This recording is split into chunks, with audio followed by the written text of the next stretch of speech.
दोस्तों गजब हो गया। जो काशीनाथ चौधरी कल तक भारतीय जनता पार्टी के लिए साधु हत्याकांड के मुख्य आरोपी थे, अब उनकी पॉलिटिकल वॉशिंग मशीन में धुलकर उनके लिए योग्य कार्यकर्ता बन चुके हैं। 2 दिन पहले भारतीय जनता पार्टी ने काशीनाथ चौधरी, जो कि एनसीपी के नेता रह चुके हैं, उनका भारतीय जनता पार्टी में पक्ष प्रवेश कर लिया। इस पूरे विषय पर बातचीत करने के लिए हमारे साथ हिंदू संगठन के लोग मौजूद हैं। इन्होंने नालासोपारा के जो अचोले क्षेत्र अंतर्गत जो भाजपा का कार्यालय आता है, यहाँ पर आकर काली पट्टी बांधकर उसका विरोध किया है। बातचीत करेंगे, जानेंगे कि इनका क्या कुछ कहना है। क्या कहेंगे? काशीनाथ चौधरी को पक्ष प्रवेश कर लिया गया भारतीय जनता पार्टी में।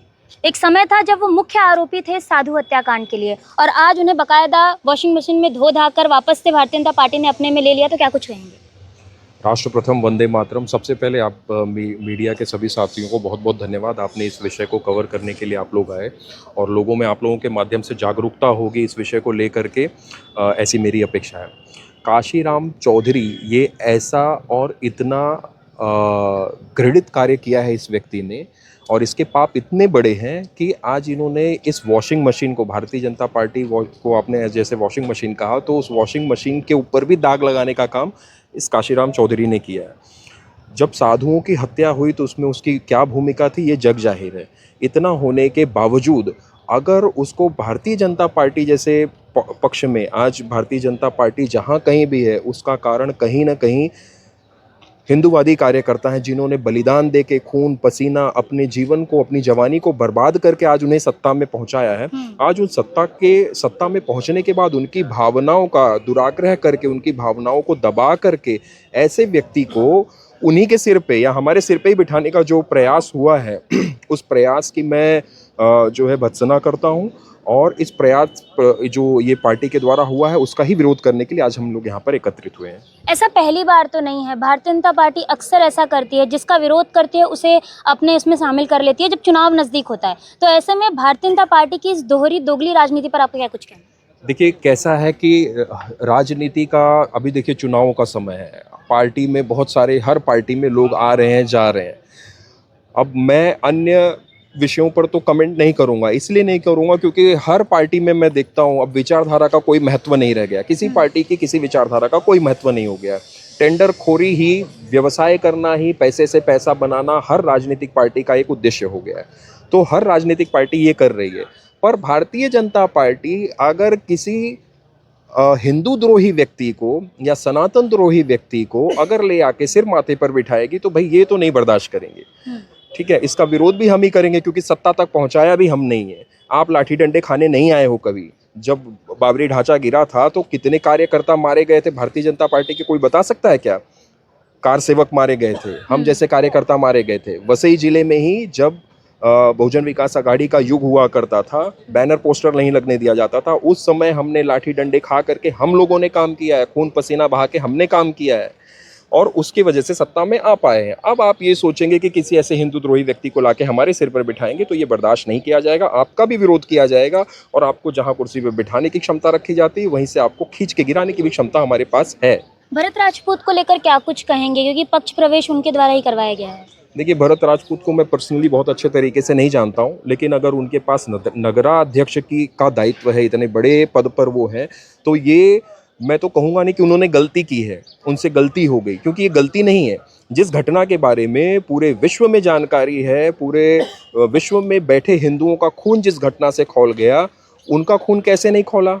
इसका मतलब इसके पीछे कोई षड्यंत्र है या कोई बहुत बड़ी डील है, और वो डील एक्सपोज होनी चाहिए।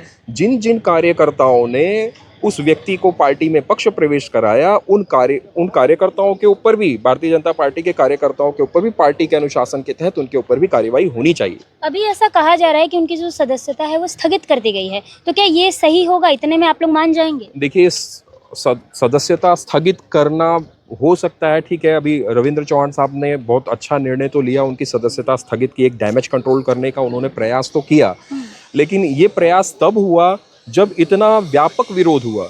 अगर शायद ये हिंदू वादी संगठन राष्ट्र प्रथम विरोध न करता, या अन्य सोशल मीडिया पे जो विरोध चल रहा है वो न हुआ होता, न्यूज़ चैनल्स के द्वारा न दिखाया गया होता, तो यानी आप तो उनको बिठा के रखते। हो सकता है किसी दिन वो महाराष्ट्र का मुख्यमंत्री भी बन जाता इसी प्रकार से। भाई वो जब ऐसा काम करके वो आपकी पार्टी में आ सकता है तो कहीं भी पहुंच सकता है फिर। तो ये तो कहीं ना कहीं पार्टी की विचारधारा पर प्रश्न चिन्ह उठ गया है और चरित्र पर प्रश्न चिन्ह उठ गया है। अब ये इस लगे हुए दाग को, जैसे आपने कहा ना मैंने कि वॉशिंग मशीन और इसका नाम लिया, तो ये इतने बड़े दुष्ट प्रकृति के व्यक्ति को ले करके इन्होंने खुद के ऊपर दाग लगा लिया। अब इस दाग को इनको धोना पड़ेगा और अच्छे तरीके से धोना पड़ेगा, वरना इसका खामियाजा भी पार्टी को भुगतना पड़ सकता है। कहीं ना कहीं पार्टी का पतन निश्चित होगा फिर। भाई किसी का भी पतन, अगर आप किसी धर्म के विषय को, किसी के भावना को लेकर के आप सत्ता में पहुंचेंगे और उसके बाद उसी व्यक्ति की भावना को, उन्हीं भावनाओं का आप तिरस्कार करेंगे, तो स्वाभाविक आपका पतन होना तय है। ये हर किसी के लिए लागू है, केवल इन्हीं के लिए नहीं, हर किसी के लिए लागू है। कुल मिलाकर दोस्तों, जब बुढ़ापा नज़दीक होता है तो बीमारियां घेरने लगती हैं कई सारी। ऐसे ही जब पॉलिटिकल पार्टी का पतन नज़दीक होता है तो वो बैसाखी के भरोसे अपनी सरकार बनाने लगती है।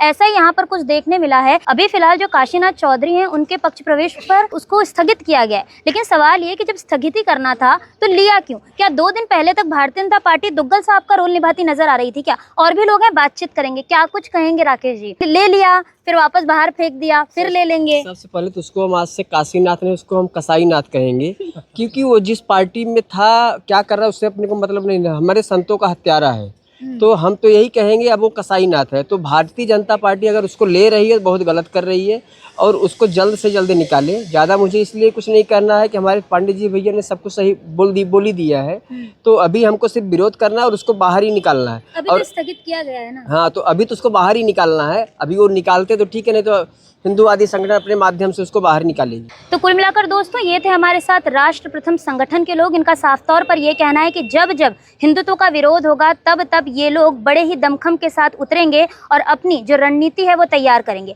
आपको बता दें कि भारतीय जनता पार्टी अपने आप को हिंदुत्व की सरकार कहती है, लेकिन अगर हम नाला सुपारा वसई विरार की बात करें तो यहाँ पर मंदिर सुरक्षित नहीं है। पालघर जिले की बात करें तो साधु हत्याकांड मामले में जो मुख्य आरोपी एक वक्त रह चुका है उसे भारतीय जनता पार्टी अपने पार्टी में शामिल कर लेती है। तो ऐसे में भारतीय जनता पार्टी की कहीं ना कहीं दोहरी राजनीति देखने मिलती है। फिलहाल इस पूरे मामले में आपकी क्या कुछ राय है, हमें कमेंट बॉक्स में बताना ना भूलें। मैं शिवानी दुबे फिर मिलूंगी आपसे अगली खबर में। तब तक देखते रहें मिरर ऑफ ट्रूथ, क्योंकि हम दिखाते हैं सच का आईना। ऐसी ही और खबरें देखने के लिए बने रहे हमारे साथ और सब्सक्राइब करें मिरर ऑफ ट्रूथ। वीडियो पसंद आने पर लाइक, कमेंट, शेयर जरूर करें।